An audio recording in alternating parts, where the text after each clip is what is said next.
बात हंगरी पे मैं यही कहना चाहूंगा, वक्त फिल्म की वो लाइनें मुझे याद आती हैं।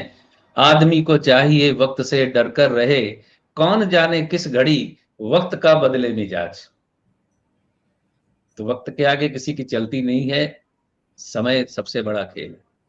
5 राज्यों के चुनावों पे जो आप मुझसे प्रश्न कर रहे हैं, मैं वही बात दोहराऊंगा जो मैं पिछले 2 महीनों से दोहरा रहा हूं कि राज्यों के चुनावों की किसी भी पार्टी की हार जीत का फलादेश मैं इस वक्त करने से डिनाई कर रहा हूं, मना कर रहा हूं इस सिचुएशन के अनुसार। ज्योतिषियों को मैं ये बोलना चाहता हूं ये बात कि एक ज्योतिष का अधिकार होता है कि वो किस बात पे फलादेश करे, किस बात पे फलादेश ना करे।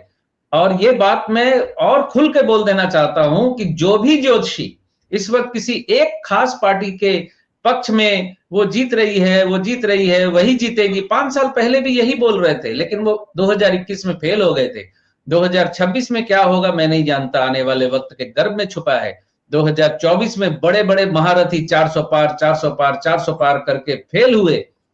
ज्योतिष को गर्त में डाल दिया इन लोगों ने। मुझे कई लोग कहते हैं कि ये भाजपा बंगाल जीत रही है, इतने वोट इसने कहा उसने कहा। मैंने कहा देखो ये फलादेश नहीं है जो हो रहा है, ये फलादेश नहीं है, ये प्रोपेगेंडा चल रहा है, इसको मैं फलादेश नहीं मानता।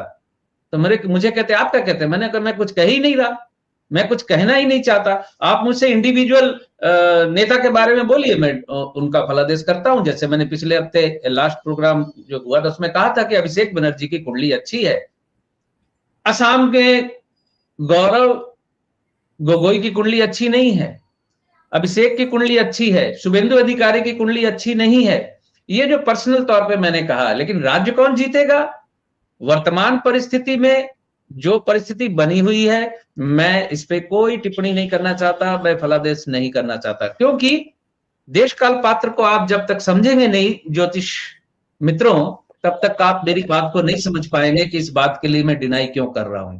आज आपसे कोई पूछे कि नॉर्थ कोरिया में कौन जीतेगा अगर आने वाले चुनाव में, तो आपकी हिम्मत नहीं होगी ये कहने की कि किंग जोंग हार जाएगा।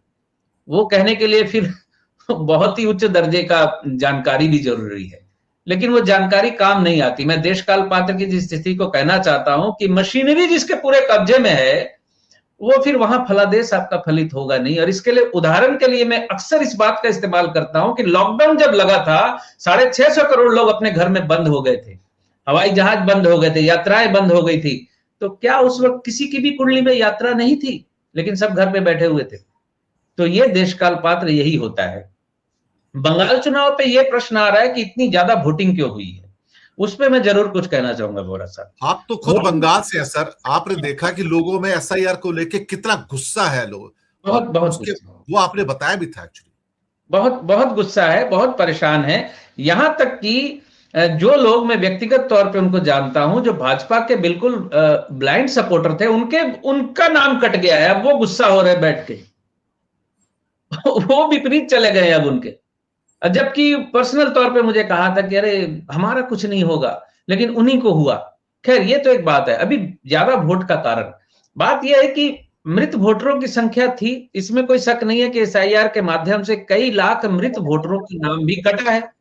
ये बहुत अच्छा हुआ है, इसके मैं पक्ष में हूं कि बिल्कुल मृत वोटरों का नाम कट जाना चाहिए, जिसका इस्तेमाल करके राजनीतिक पार्टियां कई बार जबरदस्ती सत्ता कब्जा करती हैं। बहुत अच्छी बात है, बहुत अच्छा काम किया।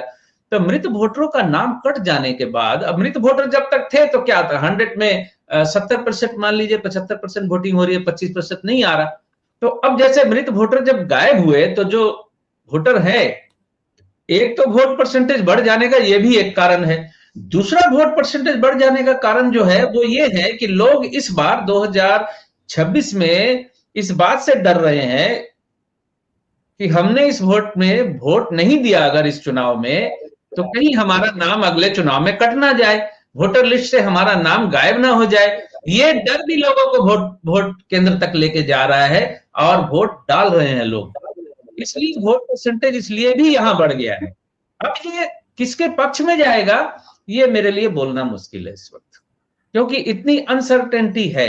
आप मुझसे व्यक्तिगत तौर पे कहेंगे कि बंगाल की राजनीतिक स्थिति क्या है, तो मैं फिर वही कहूंगा, देखिए भारतीय जनता पार्टी के वोट प्रतिशत यहां पर उनको चुनाव जीतने की इजाजत नहीं देते, लेकिन वामपंथी पार्टियों ने अपना पूरा वोट शिफ्टिंग 39% उठा के दे दिया है इनको।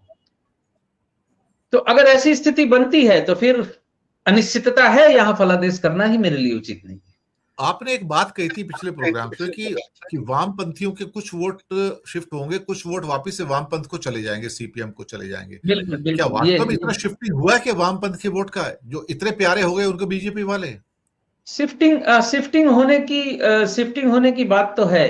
मतलब वामपंथ को, वामपंथी सीपीएम पार्टी जो अपने वोट को वापस अपनी तरफ खींच रही है, खींचने की कोशिश कर रही है, लेकिन यहां सवाल यह है कि गया हुआ आदमी ना जल्दी वापस नहीं आता, नशा लग जाता है उसको। मुझे याद है 2000 नहीं, 1993 में एक कांग्रेसी लीडर ने बीजेपी के एक लीडर को हराने के लिए, नहीं कांग्रेस के ही एक लीडर को हराने के लिए बीजेपी में अपना बंदा भेज दिया और अपनी सपोर्ट उसको दे दी और कांग्रेस के लीडर को हरवा दिया। ये 95-96 की बात है। और उसके बाद वो जीत गया, बीजेपी जो बीजेपी में गया था कांग्रेसी लीडर को हराने के लिए, वो जीत गया। और जिस कांग्रेसी लीडर ने उसको बीजेपी में भेजा था अपने प्रतिद्वंदी कांग्रेसी लीडर को हराने के लिए, उसकी पॉलिटिकल लाइफ खत्म हो गई। अब बीजेपी में वो टिका हुआ है, वो अच्छी पोजीशन में पहुंच गया। तो जब चला जाता है, कोई सोचता है कि मैं उसको एक प्लेस दे रहा हूं कि यहां तुम जाके ये काम करो, हो सकता है वहां जाके उसको ऐसा मजा मिल जाए कि वो वापस ना आए। तो हो सकता है कि जो हवा उठी ना करे, क्योंकि उनके दिमाग में ये आ चुका है कि नहीं, सीपीएम तो सत्ता में आएगी नहीं, बीजेपी सत्ता में आएगी। और आप देखिए कई बार लोग इस माइंडसेट के तहत भी वोटिंग करते हैं कि ये पार्टी जीतेगी और जीती हुई पार्टी के साथ खड़े होने में गर्व महसूस करते हैं, इसलिए जीतने वाली पार्टी को भी वोट चला जाता है, बिना किसी आइडियोलॉजी, बिना किसी सोच के तहत, बिना किसी आइडियोलॉजी के जीतने वाली पार्टी को हम वोट देंगे। इस मानसिकता के तहत भी फ्लोटिंग वोट जो है चले जाते हैं, जिसकी हवा ज्यादा चल जाती है। इसी वजह से तो प्रोपेगेंडा भी फैलाया जाता है ना कि हम जीत रहे हैं, और प्री पोल क्या कहते हैं उसको, कितने सीटें जीतेंगी, ये सब आकलन चलते रहते हैं ना।